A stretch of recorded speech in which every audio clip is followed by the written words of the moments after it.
प्रिय दर्शकों, वाम तंत्र चैनल में आप सभी का स्वागत है।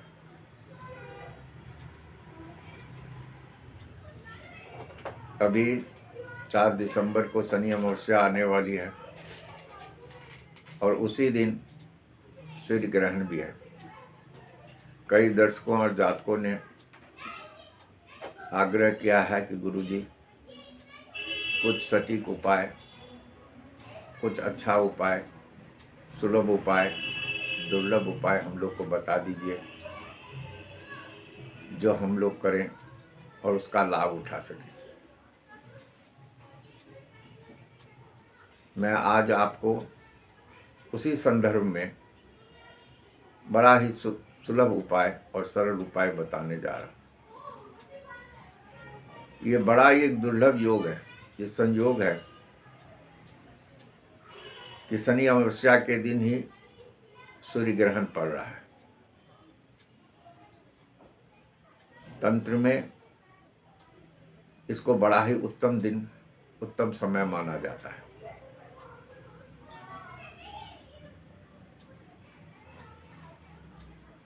कुछ ज्योतिष लोग कई तरह के समाधान इसमें बताते हैं, लेकिन तंत्र मार्ग में तो ये एक साधना का बहुत ही उत्तम समय है और इसमें कोई छोटी सी प्रक्रिया भी आप हमारे वाम मार्ग के तरीके से, सुलभ तरीके से करेंगे तो वो आपको अत्यंत शुभ लाभ देगा।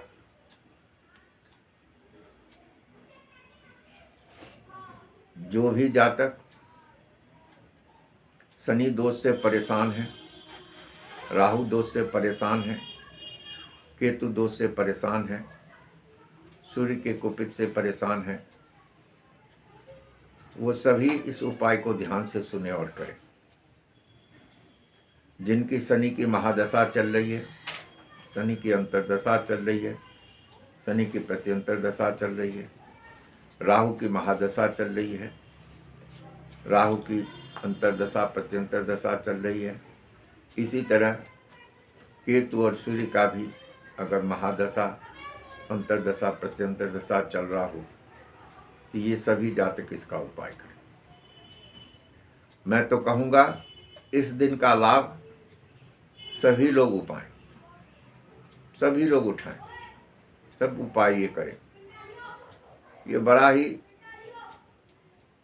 हमारे दृष्टिकोण से शुभ समय है लाभ लेने का। इन ग्रहों से, इन कष्टों से, इन ग्रह के दिए हुए कष्टों से मुक्ति पाने का आप हमारे विधि से करेंगे तो आप देखेंगे आप कितने लाभान्वित होते हैं। जिन लोगों को कोई लंबी बीमारी हो, काफ़ी अरसे से मुकदमे में फंसे हुए हों, संपत्ति फंसी हुई हो, धन की उपलब्धता नहीं हो, इन ग्रहों के कारण दारिद्रता घर कर लिया हो, घर में कलेश रहता हो, कोई भी काम कर रहे हो उसमें बाधा उत्पन्न हो रही हो, आप इस उपाय को कीजिएगा। आप लोग देखिएगा कितना जल्दी, कितने आसान से आप उन झंझटों से मुक्ति पा लेते हैं, उन समस्याओं का हल पा लेते हैं। अतः आप सभी लोग को आग्रह है कि इस वीडियो को शुरू से अंत तक देखें, ध्यान से सुने, ध्यान से समझें और फिर ये उपाय करें। ऐसा नहीं है कि आप लोग इस उपाय को जानते नहीं होंगे, करते नहीं होंगे, लेकिन थोड़ा सा प्रक्रिया में अंतर हो जाता है जो मैं बताता हूँ। मेरे प्रक्रिया अनुसार कीजिए और फिर इसका अनंत लाभ उठाइए और सभी को बताइए कि इससे क्या होगा कि आप जितने लोगों को बताएंगे, इसका आसार प्रसार करेंगे, वो बेचारे भी करेंगे तो उनको भी लाभ मिलेगा, उनको भी कष्टों से मुक्ति मिलेगी, दुख कम होगा, समस्या कम होगी, तो आपको भी कुछ अंश धर्म का मिलेगा। क्योंकि शनि एक न्यायप्रिय ग्रह है, कष्ट भी देते हैं और अगर प्रसन्न हो जाते हैं तो अनंत देते हैं। राहु कष्ट देते हैं तो ऐश्वर्य प्रदान में कहीं कमी नहीं रखते।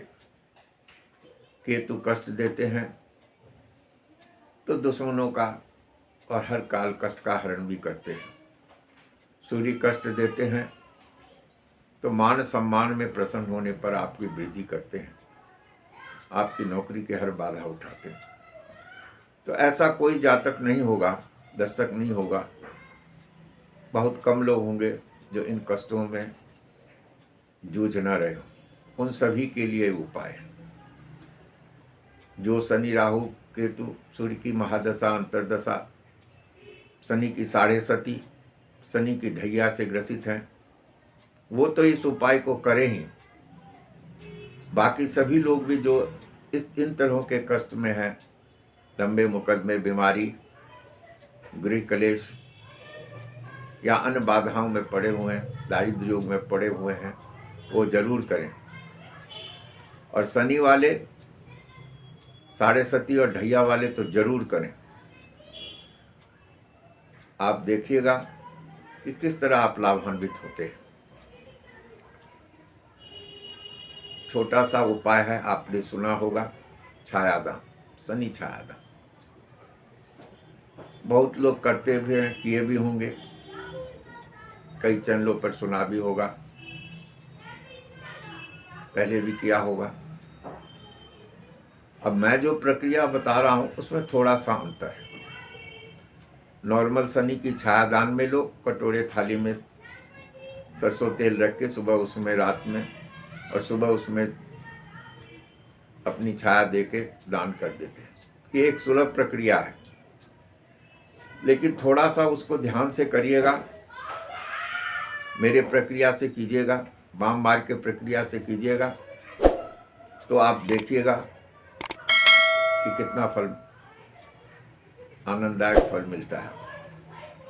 और ये योग जिस दिन शनि अमावस्या को सूर्य ग्रहण पड़ रहा है, इसमें तो कई गुना फल मिलेगा आपको, अगर इस प्रक्रिया से, हमारी तांत्रिक प्रक्रिया से करिएगा तो। क्योंकि इसमें कई ग्रहों का योग है उस दिन, कई ग्रहों से छुटकारा पाने का संयोग है उस दिन।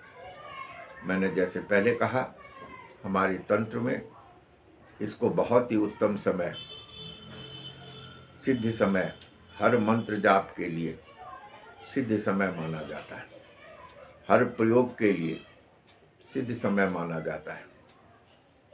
अतः मैं आप सबसे फिर कहूँगा कि इस प्रक्रिया को ध्यान से सुने, और जैसे हम बता रहे हैं हमारी विधि से, ये एक तांत्रिक प्रयोग विधि है, समझिए, उससे कीजिए। देखिए आपको कितनी सरलता और सुलभता से इसका आनंददायक फल प्राप्त होता है, कितनी जल्दी आप कष्टों से छुटकारा पाते हैं। अब आइए हम लोग विधि पे आए। एक थाली की, स्टील की थाली लीजिए, किनारे वाली थाली लीजिए। आपके हाथ के बित्ते से उसकी इनर की सर्कमफ्रेंस जो है, गोलाई जो है, गहराई जो है, वो एक बित्ते चौड़े जरूर होनी चाहिए और किनारा उठा होना चाहिए। नई स्टील की थाली लीजिए। अब दूसरी सामग्री है सरसों का तेल, वो रखिए। तीसरी सामग्री है 8 सिक्के, 1 या 2 के जो भी हों, जो सिल्वर कलर के मिलते हैं, 1 या 2 के सिक्के हों, न उससे कम के न ज़्यादा के, वो सिल्वर वाले सिक्के लीजिए। और 3 चुटकी पीला सरसों रखिए। इन चीज़ों को, इन चारों वस्तुओं को, सामग्री को आप एक दिन पहले हो या दिन में ही एक उसी थाली में सब सामान रख के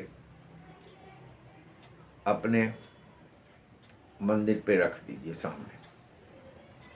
कम से कम आधा एक घंटा उनके सामने पड़े रहे, आपके मंदिर में या भगवान के पास, घर में जहाँ भी हो। अब रात को जब आप सोने जा रहे हो तब हाथ पांव धो के सब सामग्री को ले आइए।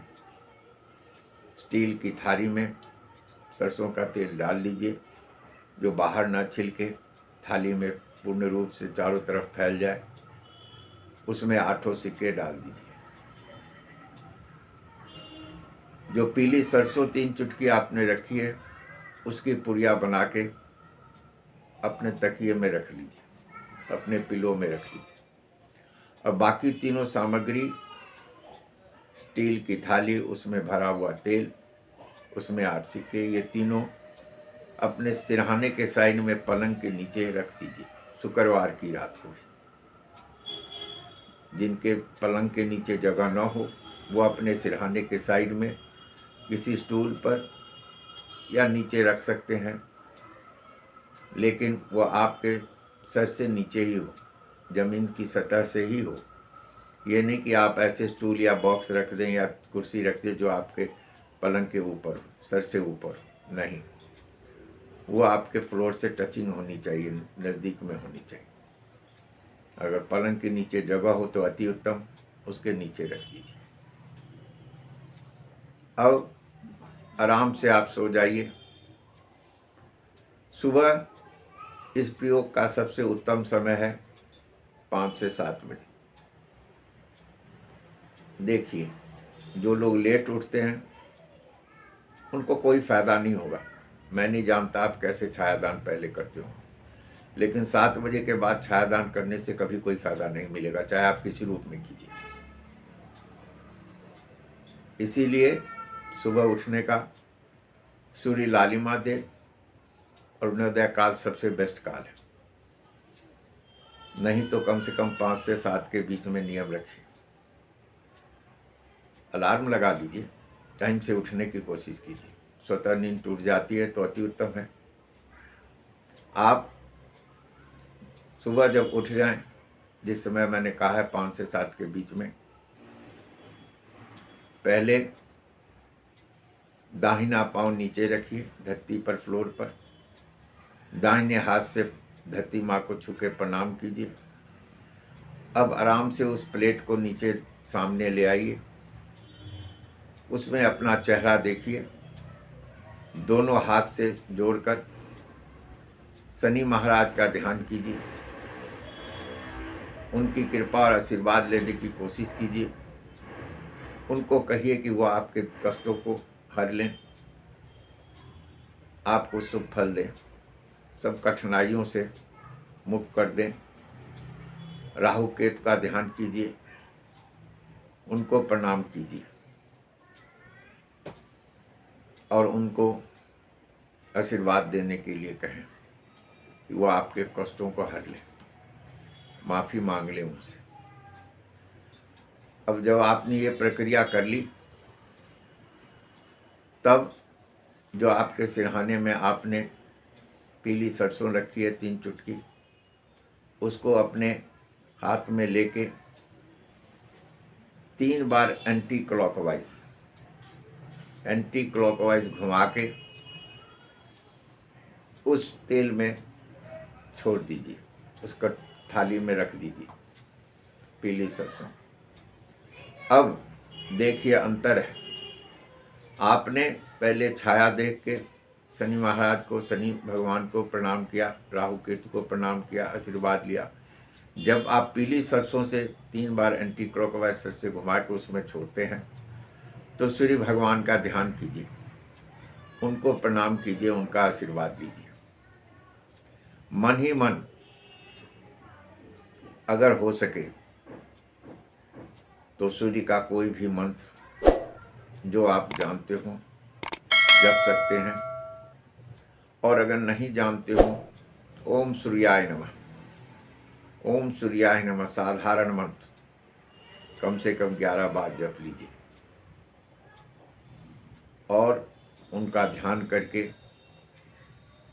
अब इन सब फिर आप नित्य कर्म में लग जाइए।